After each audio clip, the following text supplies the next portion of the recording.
Bonjour, Eric Gibaud et Géo.com. Aujourd'hui, je vais te dire mes 7 conseils trucs photographiques pour le mois de septembre 2024. Mais avant, je vais dire merci à mon sponsor Arvia, école-de-photographie.com, qui permet de te former à la photographie. Mais je t'expliquerai tout ça en fin de vidéo. 2 points importants cependant. Le premier, si tu voulais te former à la retraite et profiter de ton CPF, compte personnel de formation, n'oublie surtout pas que tu dois t'inscrire avant de partir à la retraite, même si tu fais la formation ensuite. Deuxième point important, la loi sur le CPF a changé il y a bien longtemps, mais elle a enfin appliqué depuis le 1er mai 2024. Et c'est une très bonne nouvelle, puisque les rumeurs disaient que les élèves devraient payer, soit photo ou autre, devraient payer 30% de leur poche, et finalement ce ne sont que 100 euros. D'ailleurs, les demandeurs d'emploi n'ont pas à payer cette somme.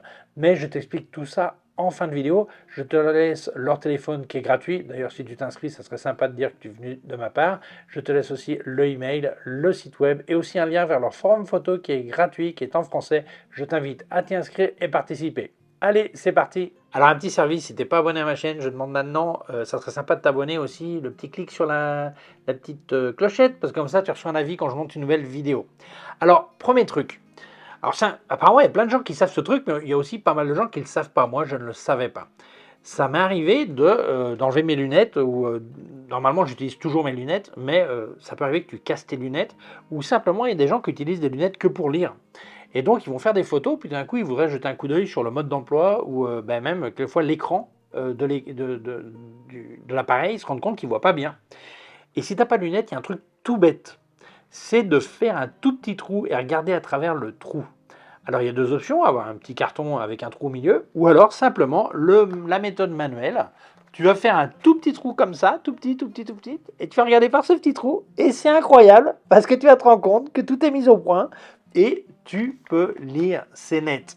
Alors, c'est peut-être pas la meilleure méthode. Salut, c'est qui là? C'est peut-être pas la meilleure méthode, ok? Mais en tout cas, si de manière, je sais pas, tu as oublié un truc, tu as le mode d'emploi sur ton smartphone et tu voudrais lire un texte ou tu reçois un message, eh ben, tout bêtement, tu vas faire comme ça, le tout petit trou, et ça va permettre de pouvoir lire. C'est quand même dingue ce truc, j'en revenais pas. Alors c'est de la physique, elle ne me demande pas la raison, tout ça, laisse tomber, je ne suis pas physicien. Voilà. Conseil numéro 2. Énormément de gens rentrent à la maison avec leurs photos, vident la carte mémoire dans l'ordinateur, remettent la carte mémoire dans l'appareil photo et repartent faire des photos le lendemain, sur le lendemain, voilà. Et puis tout d'un coup, la carte elle est pleine et ils disent ah mince, j'ai plus de place. Mais comme ça, t'as plus de place si t'as vidé les photos hier. Bah oui, mais j'ai pas vidé la carte. Ah, alors discipline, discipline. On rentre à la maison où tu veux, tu vides ta carte mémoire, tu mets tes photos sur 2, 3 disques durs pour avoir des copies de sécurité et tu formates la carte mémoire. Tu le fais dans l'appareil photo d'ailleurs, pas dans l'ordinateur. Comme ça, tu pars avec une carte vide. Parce que ce qui va t'arriver un jour, c'est que tu diras ah, j'ai plus de place, tu n'as pas de carte de secours. Et tu diras bon, ben, je vais faire de la place, je vais effacer les anciennes photos, mais celles que je viens de faire, évidemment, je ne vais pas les virer. Et là, tu as un risque de corrompre la table index de la carte. Ça veut dire que toutes les informations sont là, mais l'appareil photo est incapable de retrouver où sont les éléments, où sont les informations. Résultat, tu vas être obligé de formater la carte et là, tu vas tout perdre. Donc, tu vas tout perdre. Il faudrait, si tu faisais aucune photo de suite, tu pourrais rentrer chez toi ou sur un ordinateur et avec un programme récupérer ces photos qu'on ne voit plus. Mais parce que les informations sont là. Quand tu formates, ça efface simplement la table index et ben voilà, ça réécrit sur ce qu'il y avait et puis c'est bon. Donc là, si tu arrêtais de faire des photos, ben, tu pourrais quand même récupérer avec un programme. Mais le problème, c'est que là, tu affiches ta journée en l'air parce que tu n'as plus de place où faire des photos. Donc, discipline. Tu rentres à la maison, tu vides tes cartes et tu formates tes cartes. On ne part pas faire un tour avec des photos qu'on a déjà sur l'ordinateur et qu'on a encore sur l'appareil photo. Ça n'a aucun sens. La discipline est le meilleur moyen de faire moins d'erreurs. Déjà, on en fait en étant discipliné. Imagine son discipline. Voilà. Conseil numéro 3. Alors, si c'est difficile pour toi de cadrer tes photos, il y a des gens qui ont du mal, qui ne mettent pas forcément droit, pas bien vertical ou pas bien horizontal, ou ils coupent des trucs, eh bien, on a des pixels suffisants pour pouvoir avoir un peu de marge. Moi, je te conseille de cadrer un peu plus large. Comme ça, tu pourras rectifier l'horizontale ou le vertical ou refermer un petit peu tout ça. Il n'y a rien de plus énervant que rentrer à la maison et te rendre compte que quand tu vas remettre ton église de droite, ça coupe la pointe du clocher. Ou alors c'est le cas d'une église, mais ça pourrait être un arbre, ça pourrait être peu importe. Donc, quand tu sens que tu as cette difficulté à faire un bon cadrage, laisse un petit peu de marge. C'est pas grave si après tu vas manger quelques pixels en recadrant. Ne t'inquiète pas. Alors, si jamais tu voulais me filer un coup de main et que tu l'as acheté chez Digitphoto, ça serait vraiment sympa, comme à l'écran, là où ça marque code créateur, si tu marques Jibo, bien ça file un coup de main. Si tu as un code promo, il y a une case à côté qui dit code promo qui est complètement compatible. D'ailleurs, je les partage régulièrement sur mes réseaux sociaux pour que tu puisses en profiter.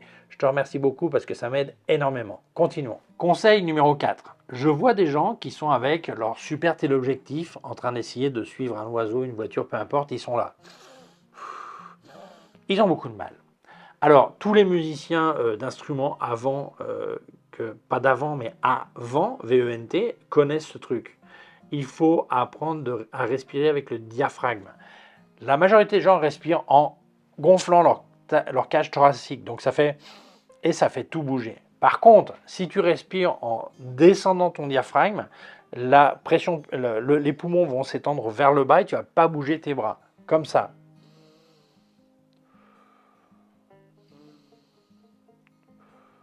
Et tu vois qu'en fait, c'est ton ventre qui se gonfle et non pas les poumons. Donc, il faut bien que tu apprennes ça. Les tireurs, les snipers, les tireurs d'élite, c'est pareil, ils respirent avec le diaphragme. Donc, plus tu es dans une situation sensible au mouvement, plus il faut que tu apprennes à respirer. Alors, au moment du déclenchement, évidemment, on bloque la respiration. Mais quelquefois, le simple fait de respirer comme ça, tu n'arrives même pas à viser parce que tu as un super téléobjectif. Et quand tu fais ça, tu loupes tout. Donc, apprends à respirer avec le diaphragme. J'ai fait pas mal d'années de trompette. C'est pour ça que j'ai appris à respirer avec le diaphragme. Voilà. Conseil numéro 5. Si tu veux des couleurs les plus exactes ou qui ressemblent le plus à la réalité possible, mais tu n'as pas fait un équilibre des blancs correct, tu n'as pas utilisé une carte color checker, une carte graphique de couleur. J'avais fait une vidéo qui expliquait comment c'était ça d'ailleurs. Eh bien, il est très très urgent de développer tes RAW ou éditer tes photos le plus vite possible. Le lendemain, tu te rappelles à peu près comment c'était. Après 3 jours, tu es plus sûr. Et après un mois, tu ne te souviens plus du tout si les couleurs étaient exactes. Donc, dans ce genre de situation, il est très important de faire ça le plus vite, plus vite, plus vite possible. Conseil numéro 6. Eh bien, tu vas te rendre compte que ni les super photos sont aussi super qu'on pense, ni les mauvaises photos sont aussi mauvaises qu'on pense. Souvent, quand on rentre d'une séance photo, d'une promenade ou de vacances, on fait un tri et on vire des photos qui sont en fait pas si terribles pas si mauvaises que ça, et on garde des photos qu'on pense excellentes, et puis finalement avec le temps on se rend compte qu'elles n'étaient pas si excellentes que ça.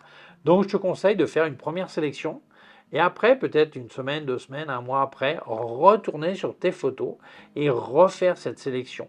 Parce que tu te rendras compte que cette photo qui t'a peut-être surpris pour la raison que c'était, ou parce que tu étais encore très collé sur le sujet, donc ça te rappelait des émotions et des souvenirs qui en fait n'ont rien à voir avec la qualité de la photo, sinon ce que ça te rappelle dans ta tête.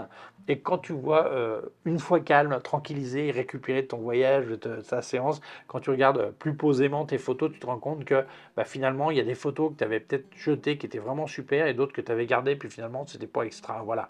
Donc quand tu as refait cette deuxième visite, évidemment, les mauvaises, tu es sûr qu'elles sont mauvaises, autant les virer parce qu'elles occupent du disque dur, de l'espace sur le disque dur pour rien du tout. Voilà. Donc n'oublie pas, quelquefois on s'emballe très vite dans un sens ou dans l'autre, et en fait une deuxième visite ou une troisième visite aide à être beaucoup plus objectif. Conseil numéro 7. Je vois énormément de gens qui font des rafales pour rien du tout.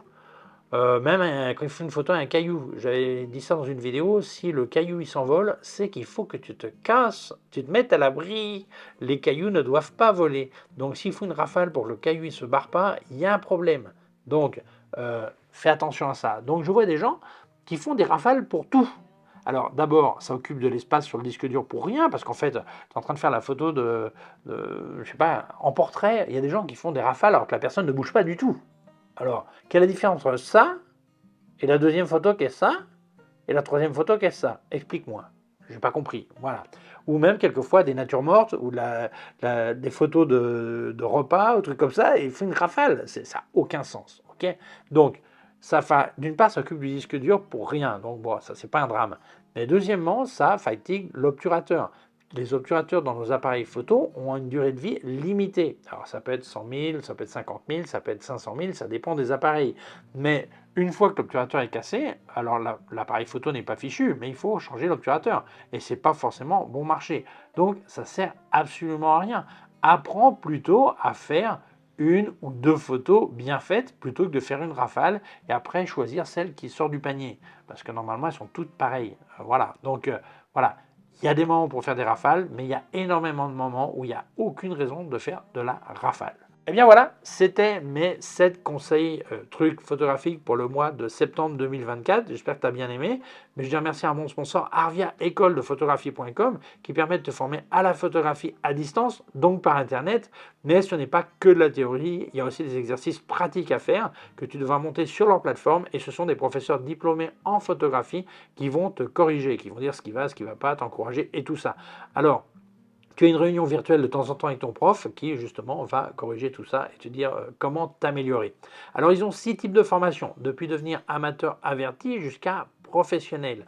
Et les formations durent entre 8 et 12 mois. Et tu vas passer 10, 12 heures par semaine. Alors certains passent 8, certains passent 15, hein, ça dépend de l'avancement de la formation, ça dépend de tes connaissances au départ et tout ça. Donc moi ce que je te conseille c'est d'appeler Arvia et leur expliquer tes intentions pour qu'ils t'orientent vers la formation qui correspond le mieux à tes besoins. Ils te diront en même temps les tarifs, mais je peux déjà t'expliquer les différentes manières de se financer. Alors il y en a une, c'est ce qu'on appelle l'autofinancement, c'est-à-dire tu as l'argent, tu payes, voilà, comme beaucoup de produits et services qu'on achète. Une autre, tu es peut-être demandeur d'emploi, donc dans ce cas-là, parle avec ton conseiller chez France Travail, Exploit l'emploi, tu expliques pourquoi tu voudrais te reconvertir à la photographie, tu parles d'Arvia et tu expliqueras comment faire un financement ou un cofinancement. Et si tu es travailleur en France, actif, c'est-à-dire tu peux être au chômage mais tu n'es pas encore à la retraite, tu peux profiter de ton CPF, compte personnel de formation. Chaque année travaillée, il y a un petit pécule qui s'accumule et un jour tu peux l'utiliser pour te former. Alors, quelque chose d'important. Certains disent ah ben je me formerai à la retraite. Bah oui, mais il faut surtout t'inscrire avant de partir à la retraite si tu veux utiliser le CPF. Tu pourras toujours faire la formation une fois à la retraite, mais inscris-toi avant de partir. Deuxième point, la loi sur le CPF a changé il y a bien longtemps, mais elle a enfin appliqué depuis le 1er mai 2024 et c'est une très bonne nouvelle puisque les rumeurs disaient que les élèves, que ce soit pour de la photo ou autre, devraient payer 30% de leur poche et finalement ce ne sont que 100 euros. Les demandeurs d'emploi n'ont pas à payer ces 100 euros. Donc profite de ce pécule accumulé pour pouvoir te former à un coût vraiment très intéressant. Alors si tu n'es pas en France, tu peux évidemment passer par l'autofinancement. Mais le mieux, c'est que tu appelles Arvia. Alors je te laisse leur téléphone qui est gratuit. Alors ça serait sympa au passage de dire que tu appelles de ma part. Je te laisse aussi leur email, le site web et aussi un lien vers leur forum photo qui est en français, qui est gratuit. Je t'invite à t'y inscrire et participer. Eh bien voilà, merci Arvia d'avoir sponsorisé ma vidéo, merci à toi de l'avoir vue. Si tu penses qu'elle peut intéresser d'autres personnes, je t'invite à la partager sur les réseaux sociaux. Si tu ne l'as pas encore fait, je t'invite à t'abonner à ma chaîne YouTube. Il y a un petit bouton par là et une clochette. Si tu appuies sur la clochette, tu recevras un avis quand je monte une nouvelle vidéo. Mon site web erichjoubourg.com/fr pour la version en français. Mes cours de photographie en vidéo, erichjoubourg.com/fr/cours en ligne. Si tu as une quelconque question, tu peux laisser un commentaire dessous. Je te laisse aussi des liens de tout mon matos chez Digitphoto. Alors si tu achètes chez eux, ça serait vraiment sympa, comme à l'écran, là où ça marque code créateur. Si tu marques Gibo, eh bien ça me file un coup de main. Si tu as un code promo, il y a une case à côté qui dit code promo qui est complètement compatible. D'ailleurs, je partage régulièrement leur code promo sur mes réseaux sociaux pour que tu puisses en profiter. Je te remercie énormément parce que ça m'aide beaucoup. Je te laisse aussi des liens de tout ce que j'ai testé de KF Concept, Sandmark et Flash Westcott, d'autres liens affiliés et aussi un lien de mon compte PayPal au cas où tu veux faire un don. Merci beaucoup, prends soin de toi et à très bientôt. Ciao!